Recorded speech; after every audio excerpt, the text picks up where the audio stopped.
It's a nice breeze blowing. My name's Rohan Holtkamp and we're about to set up a hang glider called an F2 190. Okay, so we've chosen to set up in the flat configuration now because we've got quite a bit of breeze prevailing. It's probably blowing about 10 or 12 knots. So we're going to set the glider up with the nose into the wind and flat.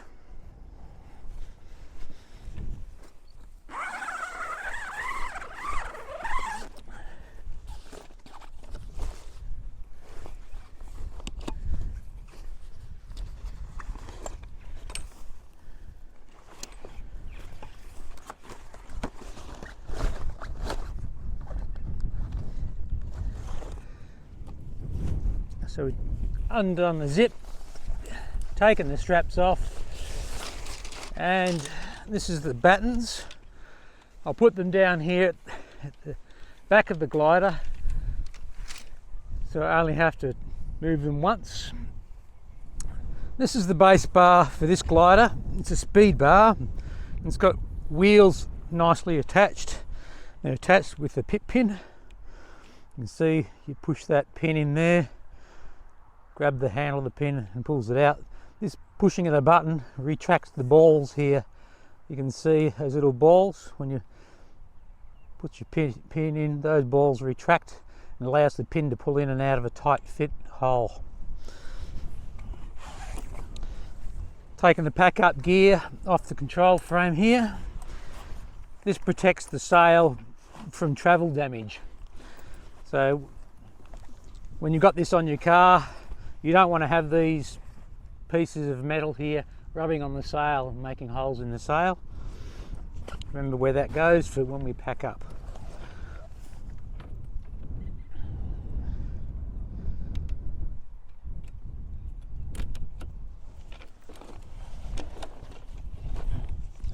So we'll just make sure that the wires are free of entanglement.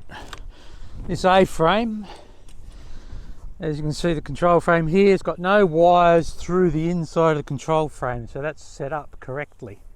Yep. So if I put this pin in, there's one on the other side,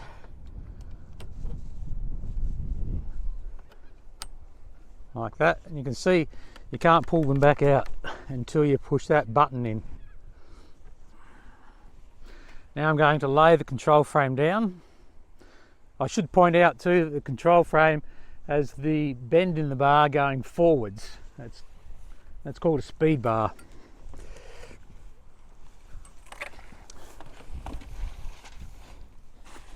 Next step is to roll over the glider. I'll roll the glider over and pick it up by the bag, grab the base bar, hold the base bar to the glider and flip it over so the wires are free. Place it down. That's the best place to do that from here because you can control the A-frame without that flopping around and getting damaged.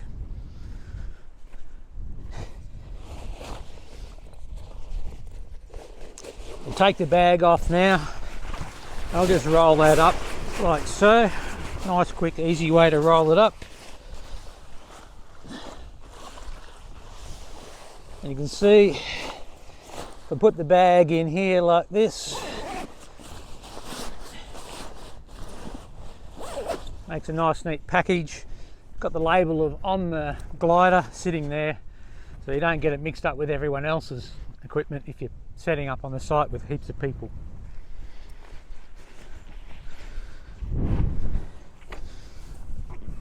This bit of pack up bag here was for the control frame prior to having wheels fit on it, but now this is just a spare piece of pack up gear. I'll put these in here so they don't blow away down the paddock.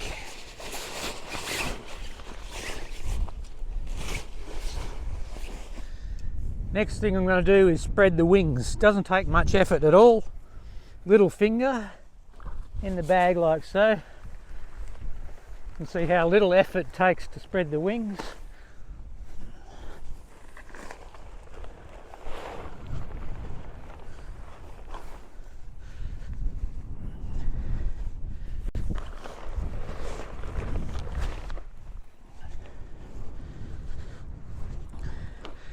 Then without standing on any of the wires, I come to the centre here and grab this. You can see how this ring was clipped onto there, and that was clipped onto the edge of the sail. That's the correct way to stow the hang glider on these parts of the hang glider so it doesn't get tangled up. It makes it easier to set up too, because I can pull on this wire here. The king post stands up, get the luff lines, there's no kinks or frays or tangles, and clip them onto that there right now. It's ready to go. You can see this glider's had a bit of time in salt air. You can see little rust spots on the sail. It's indicative, and you can see there's a slight bit of greenness on the swages here. A bit green. So this has had some salty air time on it. You should always keep your glider free of salt spray, and these luff lines have been screwed up pretty tightly too. You can see there's quite a few little kinks in them, and there's actually a little bit of a fray just here. You can feel a thread there, and there's another one there. Oh, there's a few actually. They'll need new luff lines on this glider. Alright, so we've got a bit of pack up gear. This one looks like a stubby holder, and that's what we call it. Looks like a stubby holder. It just so happens to be about the right size too. But this goes around this bit of gear here when you pack up the glider. It's designed to protect the sail when you're packed up, so you don't get holes chewed in the sail when it's vibrating and rattling on the top of your car. So that goes there. And this is little buddy here. This protects the sail also from dirt and stuff that gathers on this end of the keel, which sometimes we park the glider on. We'll show you that later on. I'll put that there, and I'll throw that over into the pack up bag. Alright, now next thing, I've got the glider spread, the wings spread, and you can see the sail's nice, slightly loose, which is the prime situation for us to start inserting some battens. And there'll be battens here, red ones and green ones. And if you want to remember it, all the short words between left and right, red and green, and port and starboard, all the short words go together. Any, red, port, left. So the green ones can go on the right. You can see the different lengths because the wing has a taper to it. I just put all the nose of the battens together like so, and I just shuffle my hands back. The shortest one drops out, the next one drops out, the next one drops out, etc, etc. And we've just doled out the battens. No need for numbers or anything like that. They're all different lengths. So to get the battens in the sail, I might want to come around here to show.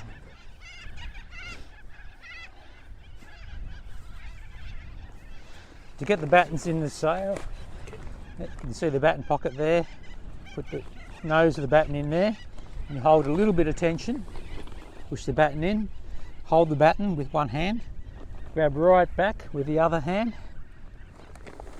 and push it in one or two pushes like that, and have your hand against the back there so it seats all the way home.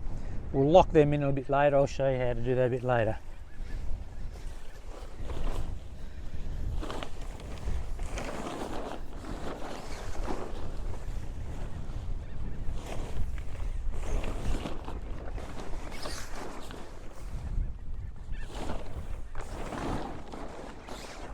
So I'll put them into the last luff line here for the moment.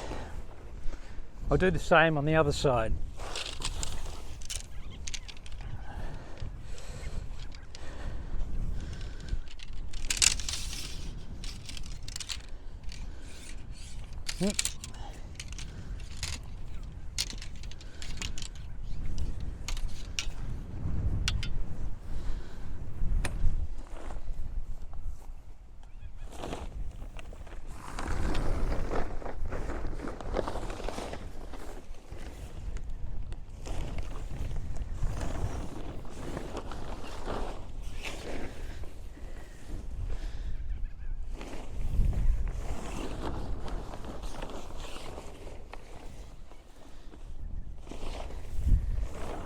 So this side's done to the last luff line. Sometimes you find the battens don't want to go all the way in. That's okay, don't have to force them.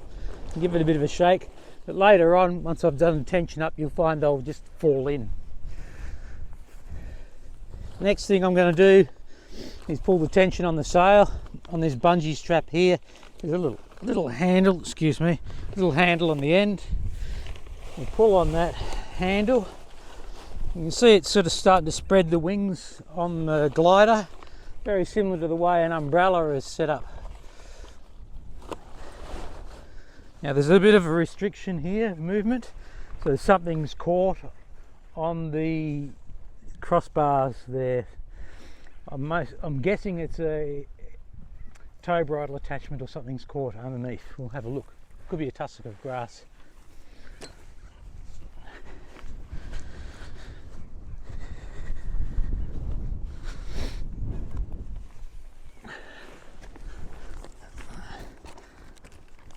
So yeah, it's an aero tow bridle attachment point.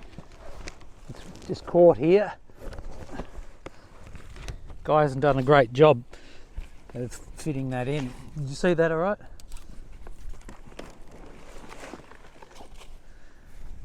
Let's see now. So there shouldn't be any particularly strong efforts required to set up a hang glider. You can see that's quite an easy job. There, just pull that back and that clips in here. You can see it's a spring-loaded pin.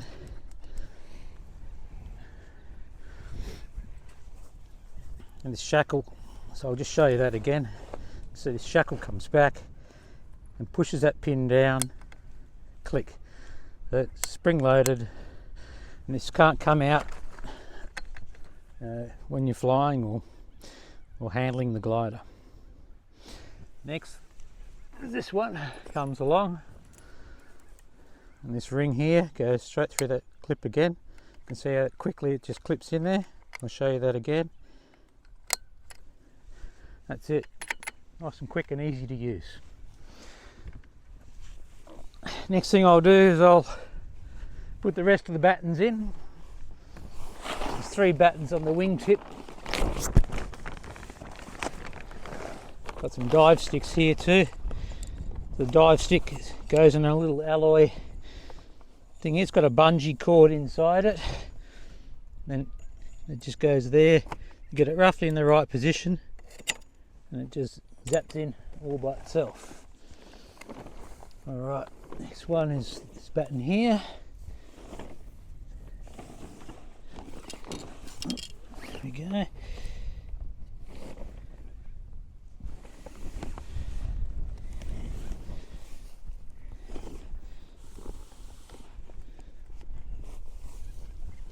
So this batten here has a fitting on the end. You can see it has a hinge. And that hinge bit's got to go in there like so. Hold that down flat and click it around. It's like an over center cam.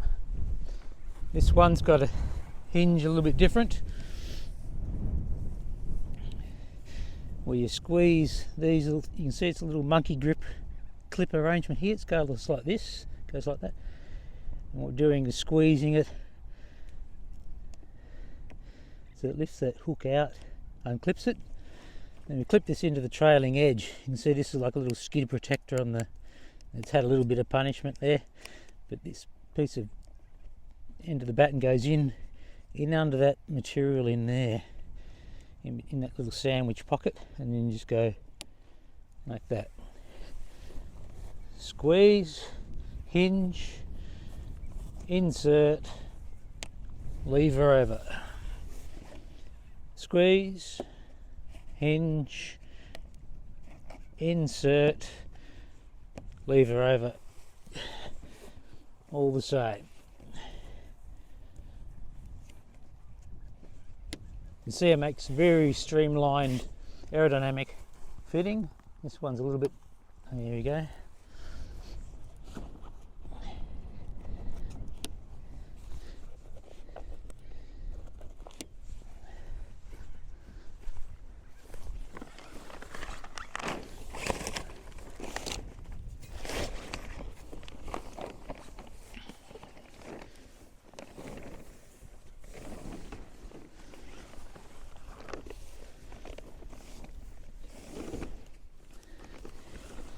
can see it's far more efficient to put these battens in one smooth push. There's not much effort required at all, it's just very gentle. Once again, the over centre lever, we'll just get that one in on the sail, like so. Whoops, it's a little bit problematic, this one. There we go. You can see that pin there comes up through the eyelet just nicely, clicks in nice and straight. Remember the dive stick again. It's on the bungee there, and once you get it roughly in the right position, it zaps in all by itself, and you can just test that it's secure by giving that a bit of a tap. Squeeze, hinge, insert, and then engage.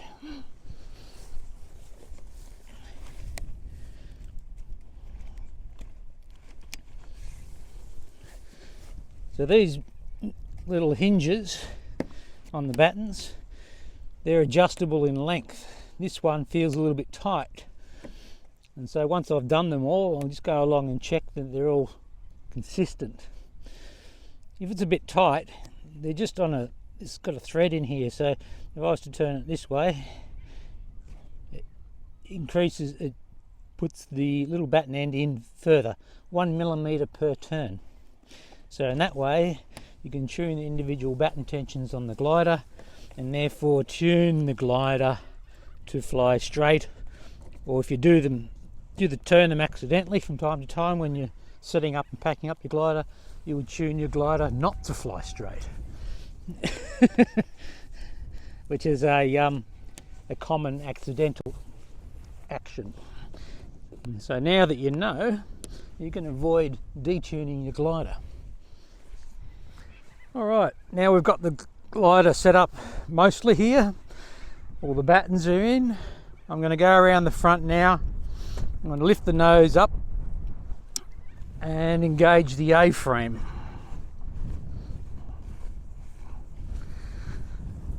So just before I lift the nose up, we've got a batten here. It's called a nose batten.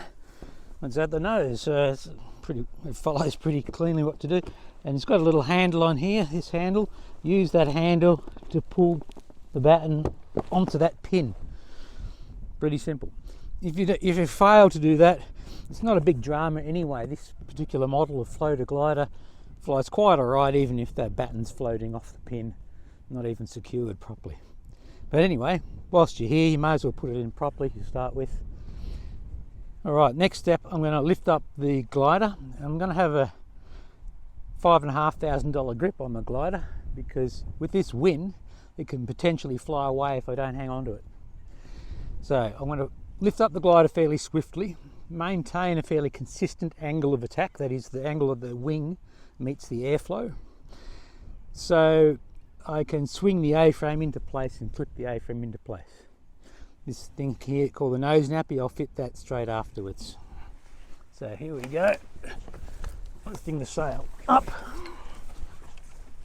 You can see how I've stood on the nose wires there. That's so I can push the glider back and the A-frame flicks up into place. Now I can just grab the nose wires like that, and hanging onto the ring only, should be able to just clip them in there. Some people hang onto the wires. If you hang onto the wires, it shortens the effective length to the ring, and therefore you struggle to clip it in. So you must hang on only to the ring, and it clips straight in as you've seen. And so now that I'm here, I can start my pre-flight check. I can have a look down the keel, make sure that's straight. You can have a look down the leading edge, down the back of the leading edge from just under there. You can see it just in there. And you can see there's no dints or bends on the leading edge either side. Yep, that's good. Our nuts and bolts here are done up. The clip is in, the nose batten's in, so I may as well put the nose nappy on now. If you fail to put the nose nappy on a glider that has a nose nappy, It can be dire consequences for the aerodynamic properties of the glider when you start getting enough airspeed. So you can see the nose nappy just basically seals that area up the front, covers it all in. A little bit less drag, aerodynamic drag. So what I'm going to do now, continue with the pre-flight check. I'll get Grant to hold his glider there. Thanks, Grant. I'm going to check that the hang loops are in the correct position, and it's got a little label on this, on here. Actually, if you come around this side, you'll see there's a little yellow sticker. This applies to the F2, and it says the main hang loop, which is the short one, should be to the rear of this line here. Yep. And there's a fun 190, and there's the F2 190 sticker. Yep. So they have a main and a backup, and they're secure. They can't slide backwards or forwards. You can see it's got a friction tape arrangement here, and it's got Velcro on these that grabs them onto the A-frame, so they're secure. If you're wondering what these little ropes are, this is for a car tow support attachment, which is incidentally way too thin. This piece of rope isn't adequate for the job, so it should be taken away. This one's for an aero tow loop, which is, as you can see, it's about halfway between the nose plate and the hang loop. You can see a handspan there. It's right where my head is. It's about the right position for it, and it's a reasonably strong enough bit of rope. This is a sheathed spectral line, so it's strong enough. This one's just a bit of Venetian blind cord. This one's not strong enough. Okay, I'm checking the nuts, the bolt through here. This one's called the heart bolt, and it's the heart of the operations. All the loads from the flying loads come up the uprights into this bolt. It's a AN5 bolt. It's quite a it's quite a sturdy bolt, but it must be in good order, and the no lock must be done up. Next thing, I'll just run the hands down the uprights. No dents or bends. There should be no kinks or frays. The swages should be in good order. This swage here, looking a little bit sort of slightly corroded, but no major drama. This wire here is likely to experience sometimes a bit of contact with the ground. It depends on where you're setting up and how you're setting it up. And so you run your finger along here looking for loose strands on the wire. And these ones are plastic coated, so you won't find any loose strands on there. Use a little bit of plastic damage on this one. Just the outer skin of the plastic's damaged. There's no loose strands of cable in there. Around here again, no kinks or frays. Sometimes these get tangled around and get kinked. And the bolt's done up there. Sail security strap is in. Okay, so we've put our pit pin in, that's good. All the other pins are secure as well, that's good. This one is also secure on this side, and all the wires are good in good order around the base. Those wires are good. Now I'm going to run my hand along the leading edge to here. Make sure, I'll unzip this and have a look. You'll see that there's 3 bolts in here. They should all have a couple of threads past the nylocks. There's at least 1 thread, and that one's got 1.5 threads. It's got several threads past the nylock nut. That's all good. This guy's got a bit of Velcro on here. It's probably for a camera attachment point or something like that. Another bit of Velcro here. That's what the previous owner has done with the glider. And then we'll zip that back up. I'm going to run my hand now along the sideway. This wire here takes most of the major loads in flight, and you can see a little spot here. It's just got a little slightly rusty spot, and that's usually from bugs. When the bugs hit there and they splatter on it, they'll leave a little bit of corrosive juice on there, and after some years those corrosive patches will require replacement of the wire. And these are the sort of things in a hang glider you've got to replace every couple of years, especially if you're flying the coast. This main side wire, main structural component of the entire glider. This takes all the flying loads. Okay, we had a look at the crossbar here on the way in, and we should also, while we're here, check the ball joint in here. There's got no rocks or grass or sticks or anything jammed in there, and you can see it's a nice neat ball and socket. That's how it should be. So once again, feeling the leading edge, making sure there's no dints or bends on the leading edge. I get to the wingtip and have a look down inside the wingtip, and you can see down in there, you can see there's no dints, no bends. A slight bowing of the sail because the leading edge is like a bow in a bow and arrow. It holds tension on the sail. You can see this strap here, this nice white strap, is in its slot. There's a slot in this plastic here, it sits in there. It's secured with its Velcro. The dive stick is installed correctly. If it's not installed correctly, you'll see this on the dive stick. You can see a ring around the dive stick here. Hang on a sec, I'll just pull it out a little bit. Got a little bit of sand and stuff in there. Oh, that's a little bit tight. You just let the nose up a bit there, Grant. Thanks. Had a bit of sand in there. But yeah, if the dive stick isn't installed correctly, you'll see from the end there, Tusha, you'll see that ring there. And you just have to lift the sail up a bit, give it a tap, and it goes zapping in. You can see that now. You can't see that ring, that wear ring. Yep. Our battens are installed correctly. That one's good. They're all good. Sometimes if they get a bit of a knock while you're getting ready to launch, you might see one like this. That's a flag to say, you know, pick me. It's putting its hand up, say, look at me.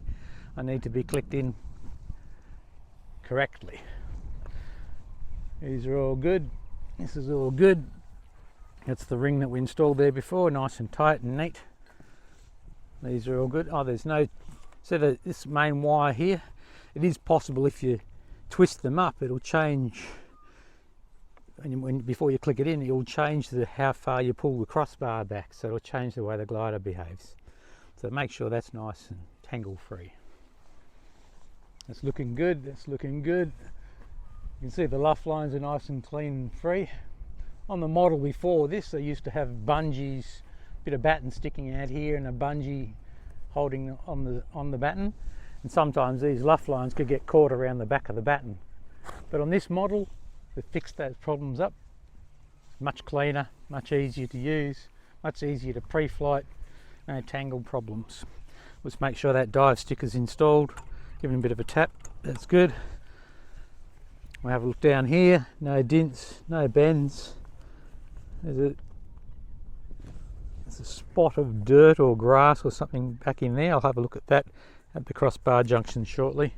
I can just see one spot that's a bit different to the other side. You can see a little black dot up there. The strap here is in the slot, that's correct.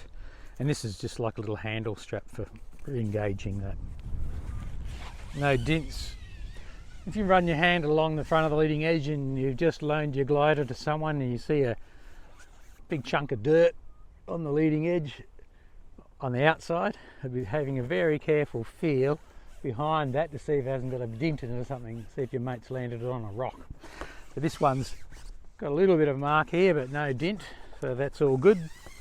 And I said earlier I was going to have a look and see what's going on in here, see what the little black thing is. And it's got a bit of like this stuff, sticky back Velcro on the other side, and that's just a cover to prevent the bolt, the head of the bolt, rubbing on the sail. So that's correct. It's just moved a little bit throughout the heat and setting up and packing up process. Yep. Nuts and bolts are all good. You can see the threads coming out past the nuts and the bolts. A couple of threads. 1.5 thread on that one. That's all good. Side wire, making sure there's no frays on the side wire. There's a few spots, rusty spots there again. You can feel them when you run your hands along, but there's no kinks, no frays. Once again, rusty spots. back down to there, and I'll come back up again. This crossbar looks good from here, yep, and I'll feel the leading edge along. And now we've come back to where I started from. That's the pre-flight check done. So we checked all the nuts and bolts done up. There should be no kinks or frays on any of the wires, and the sail should be free from tears or major damage. It's pre-flight done. I'll put the harness in now.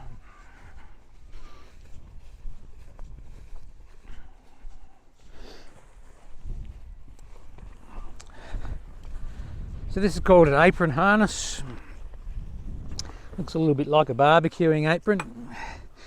It's made quite strong. This apron harness, like all hang gliding harnesses, should be manufactured in such a way that it affords about a 20 G loads. So 20 times the pilot weight should be able to be put into the harness without any damage or malfunction of the harness. You can see all these seatbelt webbings there. That's 2.5 ton strap, one each side. There's 5 ton capacity there. You can see the seatbelt webbing goes around the pilot and around the leg loops, around it, over the shoulders. It's all interconnected, so it holds those extreme loads. It's not like we're going to experience extreme loads during normal flight, but if you're ever to deploy a parachute, you may experience loads of up to 15 Gs. I'll take the stirrup off because that's only going to get in the way for this training hill exercise we're about to undertake. You can see this is what we call a finger trap retaining system. A ski rope. You hold on one side, you pull through the other side. But if you have this rope inside, cinched inside, you can pull as hard as you like on that. It doesn't come undone. But it's easy to adjust as well. So I've installed the harness into the main and the backup. You can see the main is the short one that takes all the loads in flight. The main should nearly always be in front of the backup, so when you change your weight position, no tension comes onto the backup. The backup's is there as part of the certification process for hang gliders. If you were to have the backup just as tight as the main, I'll show you the problems. You could move your weight back, which would then put load onto the backup, or if you move your weight forwards, it goes vice versa. So it's counterproductive to your weight shift inputs. That's why you have to have the backup to the rear and also more slack. Only needs to be like 30 or 40 mil. Does the job. Alright, so in hang gliding, in Australia we teach that you insert the harness into the glider either pre-flight or during the pre-flight or just after the pre-flight, and then the pilot climbs into the cockpit to launch. That's called the Australian way. That prevents us taking off without being clipped in. Alright. That's about it.